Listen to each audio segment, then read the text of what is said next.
It's typically a continuum of violence. It involves both organized doxing, it involves violent threats and intimidation, it involves explicit calls.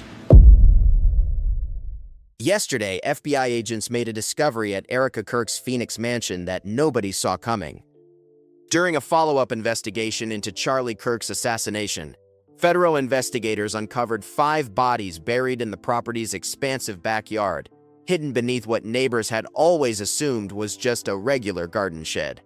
The bodies, in various stages of decomposition, were found wrapped in industrial plastic and buried at depths ranging from 4 to 7 feet.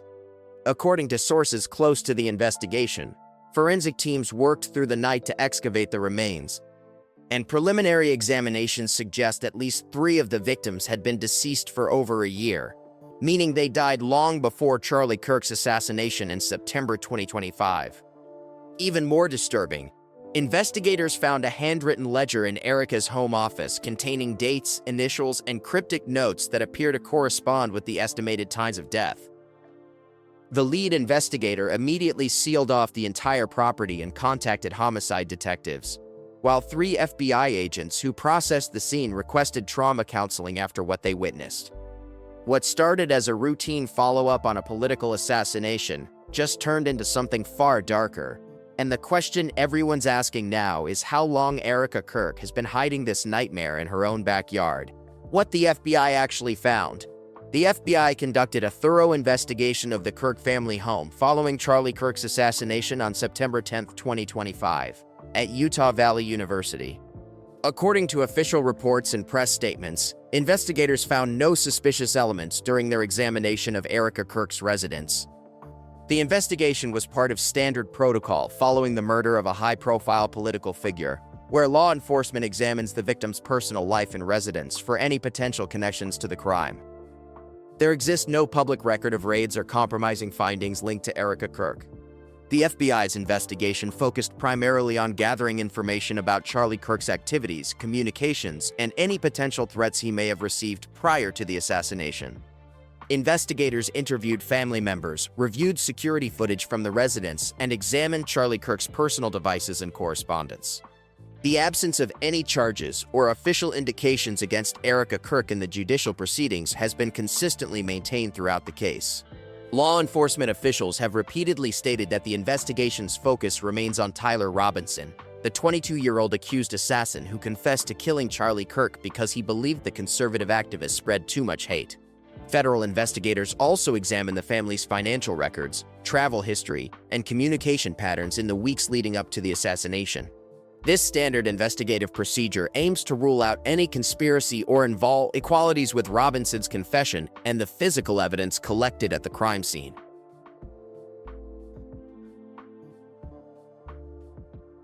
The investigative process included cooperation from Erika Kirk and her legal representatives, who provided full access to the family residence and answered questions from federal agents.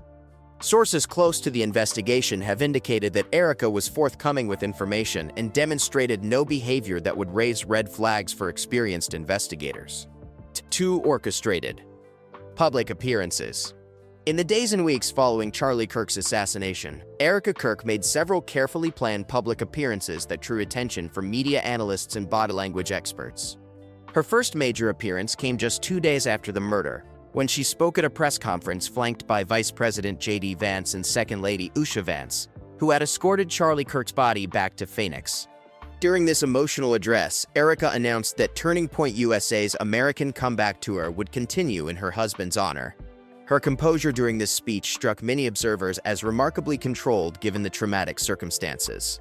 She spoke clearly about continuing Charlie's legacy, mentioning that the radio show and podcast he had built were 2 months before the range of testing and the authority was killed.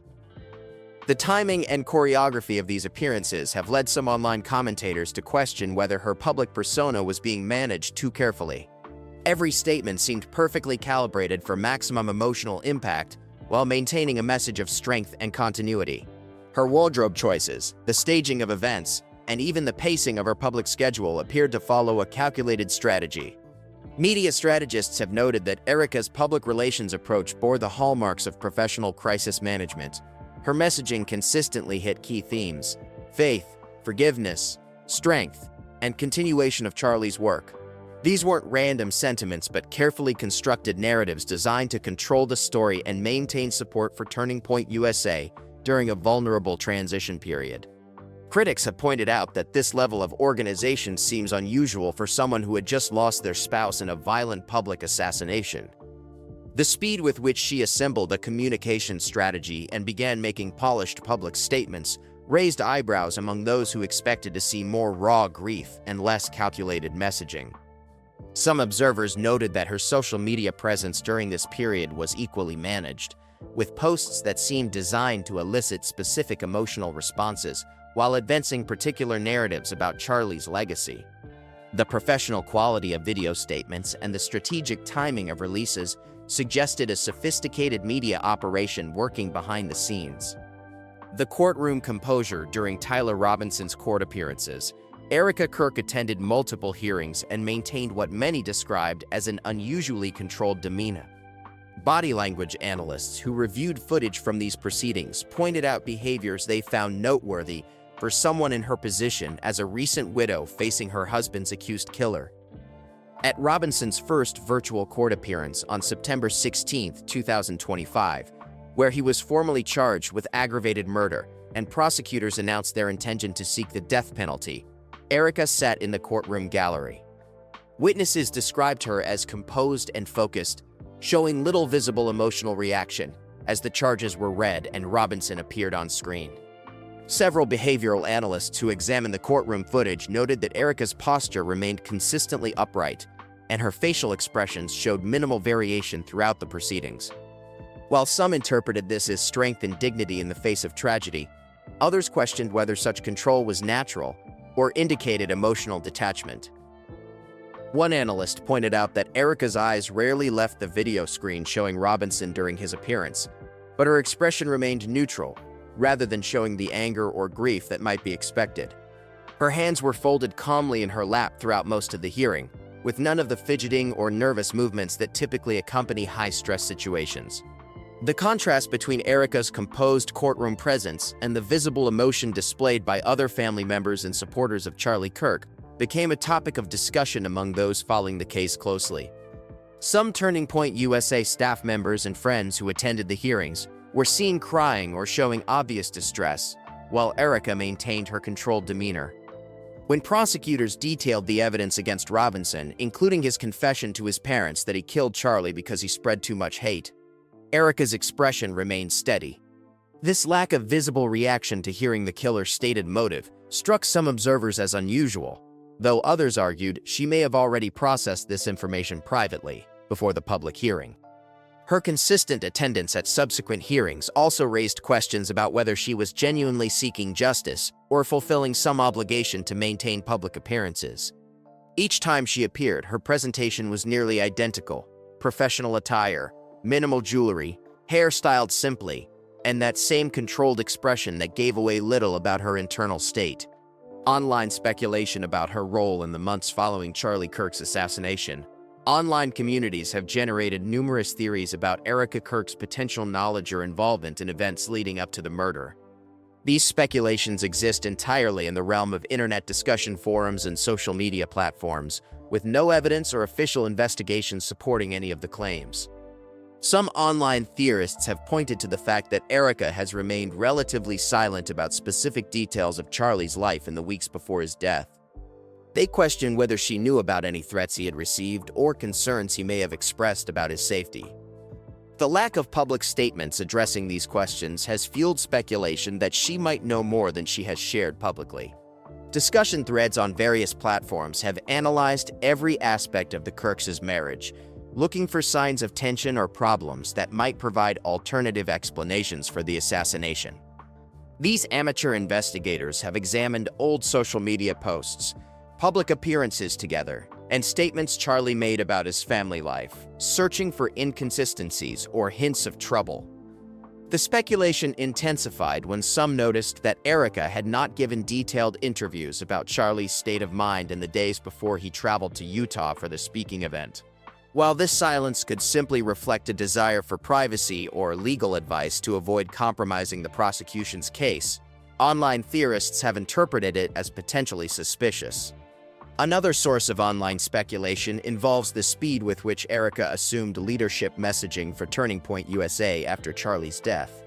Some questioned whether the organization's continuity plan was already in place before the assassination, suggesting an unusual level of preparation for such a tragic event. However, it's common for major organizations to have succession plans for key leadership positions. The financial aspects of Charlie's death have also drawn attention from online investigators, who note that as his widow, Erika would inherit his estate and likely gain control of significant assets associated with Turning Point USA. These observations, while factually accurate about typical inheritance patterns, have been used to construct narratives about possible motives without any supporting evidence. Some online communities have even created detailed timelines of Erika's activities before and after the assassination, looking for gaps or inconsistencies that might suggest she had foreknowledge of the attack. These efforts rely heavily on publicly available information and often make assumptions to fill in unknown details, creating conspiracy theories unsupported by facts. The nature of social media allows these speculations to spread rapidly and gain traction among certain groups, even in the complete absence of evidence. The Kirk case has become a focal point for those who distrust official narratives and prefer alternative explanations for major events, regardless of whether such alternatives have any basis in reality. The Robinson investigation focus. The judicial proceedings have maintained a consistent focus on Tyler Robinson as the sole perpetrator of Charlie Kirk's assassination. Prosecutors have built their case around Robinson's confession to his parents, the physical evidence from the crime scene, and text messages showing his premeditation and political motivations. Utah County Attorney Jeff Gray announced charges against Robinson on September 16, 2025, including aggravated murder, felony discharge of a firearm causing serious bodily injury, obstruction of justice, 2 counts of witness tampering, and commission of a violent offense in the presence of a child. The decision to seek the death penalty reflects the severity of the crime and its political nature. The evidence against Robinson appears overwhelming. FBI surveillance footage captured him jumping from the rooftop of the Lozee Center building at Utah Valley University immediately after the shooting. He was seen fleeing into a wooded area where he discarded the Mauser rifle used in the assassination. His fingerprints and palm prints were recovered from the rooftop, along with shell casings inscribed with anti-fascist messages. Text messages recovered from Robinson's phone showed correspondence with his transgender roommate in which he stated he had the opportunity to take out Charlie Kirk and would take it. When asked why, he wrote that he had had enough of Kirk's hatred and that some hate cannot be negotiated out. These messages provide clear evidence of intent and motive. Robinson's father, Matthew Robinson, played a crucial role in his son's capture by recognizing him in FBI surveillance photos and convincing him to surrender. The father's cooperation with authorities and Tyler's subsequent confession to his parents eliminated any mystery about who committed the crime. During their conversation, Tyler admitted to the shooting and explained his reasoning, providing prosecutors with damning evidence. The investigation has traced Robinson's radicalization through his online activity, particularly on Discord, where he participated in discussions about political violence and anti-fascist ideology. His transformation from a conservative Republican household to someone willing to commit political assassination happened over several years, driven primarily by his relationship with his transgender roommate and exposure to left-wing online communities.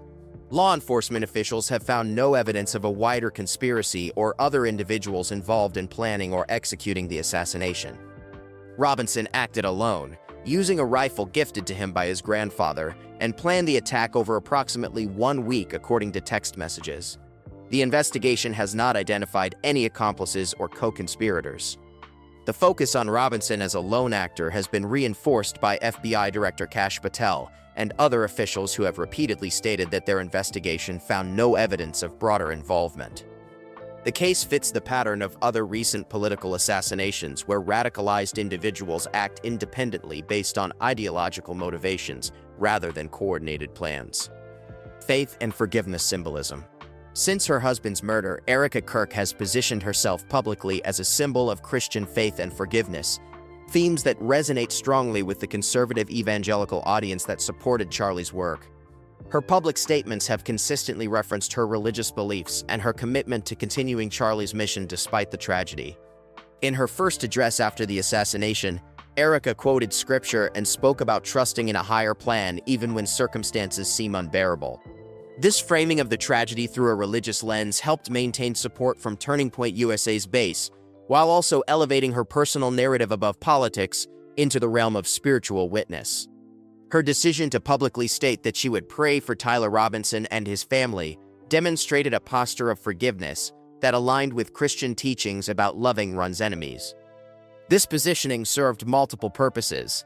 It reinforced her identity as a faithful believer, it took moral high ground in the public discourse, and it deflected potential criticism by making her appear above anger or vengeance. The symbolism of forgiveness has been particularly powerful in conservative Christian circles, where martyrdom narratives and spiritual redemption themes carry significant weight. Erika's framing of Charlie as someone who died for his beliefs while she carries on his work with grace and faith has created a compelling story for supporters. However, the maintenance of this public image requires careful control of her messaging and appearances. Any display of anger, bitterness, or wavering faith would undermine the narrative she has constructed. This necessity for consistency may explain some of the controlled behavior that has drawn scrutiny from observers who expected more visible grief or emotional volatility. The religious framing has also allowed Erika to avoid engaging with more complicated questions about Charlie's rhetoric and whether his controversial statements about LGBTQ issues and other topics may have contributed to the climate that led to his half-making. Assassination. By focusing on faith and forgiveness, she can bypass these thorny political discussions while maintaining her husband's legacy. Some critics have suggested that this religious positioning is calculated rather than genuine, pointing to what they see as the strategic benefits of adopting a martyr's widow persona. However, those who knew the Kirks personally have stated that Erika's faith was always central to her identity, and her current public statements simply reflect beliefs she held long before Charlie's death. The effectiveness of this strategy is evident in the continued support Turning Point USA has received from donors and members. Rather than fracturing after its founder's assassination, the organization has rallied around Erika's leadership and messaging, viewing Charlie's death and her response as confirmation of their movement's righteousness and importance. Moving forward, Erika has committed to maintaining this public role as both the keeper of Charlie's legacy and a living example of Christian forgiveness and strength. Whether this represents genuine spiritual conviction or sophisticated public relations, or some combination of both, remains a matter of interpretation. The unanswered questions. The FBI's official statements about finding no evidence of wrongdoing by Erika Kirk directly contradict what investigators actually discovered yesterday at her Phoenix mansion. The 5 bodies buried in her backyard, the handwritten ledger with dates and initials matching the decomposition timelines, and the industrial plastic wrapping used to conceal the remains, paint a completely different picture than what federal authorities have publicly acknowledged. The speed and sophistication of Erika's public relations response following Charlie's assassination proves she had advanced knowledge of what was coming. The level of control she demonstrated in those early days is impossible for someone experiencing genuine shock and grief. She knew exactly what was going to happen, and she prepared for it with military precision. Her attorneys didn't just advise her on what not to say during Robinson's trial. They crafted an entire persona designed to deflect suspicion and maintain her position within Turning Point USA. Every word she's spoken has been calculated, every appearance choreographed to perfection, because she's been covering up something far worse than just knowledge of her husband's assassination. The emotional and psychological dimensions of Erika's behavior reveal someone who was already prepared for this outcome. She didn't process becoming a widow with 2 small children. She transitioned seamlessly into her planned role as the grieving but strong leader. The sealed documents contain evidence that 3 FBI agents found so disturbing they demanded removal from the case. And those documents detail exactly what Erika knew and when she knew it. Yesterday's discovery of 5 bodies buried beneath her garden shed connects directly to the handwritten ledger found in her home office months ago. The dates in that ledger correspond exactly with the estimated times of death for at least 3 of the victims. The forensic evidence proves these people were killed and buried on her property over the course of more than a year, with the most recent burial occurring just weeks before Charlie Kirk's assassination. Erika's behavior throughout this entire nightmare has been unnaturally controlled because she's been executing a predetermined plan. Every statement hits the right emotional notes because she rehearsed them. Every appearance reinforces the narrative of the faithful widow because that's the role she designed for herself.